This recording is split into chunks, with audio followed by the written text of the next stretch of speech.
decided this would be a great location. It's very visible.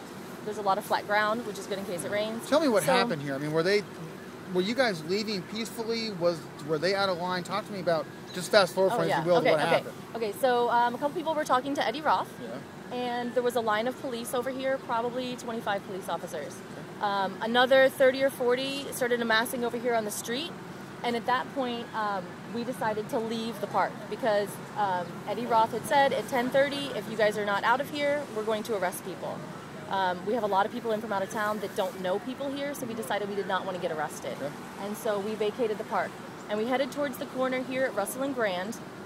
And as we crossed the street and were merging to the sidewalk, probably 40 or 50 police officers started following us.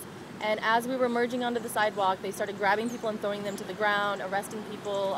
There's lots of video online about the police brutality that happened.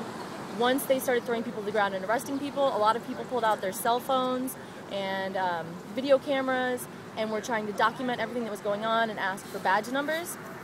And so a lot of us had stopped on the sidewalk, which is completely legal for us to be. And as we were stopped on the sidewalk, they still kept arresting people. They were yelling at people to move, and it was very brutal. I was going to say, how would you characterize this? I mean, do you feel like the police were out of line, or was this beyond the pale of what they should be doing, or how do you characterize how police handled this last night?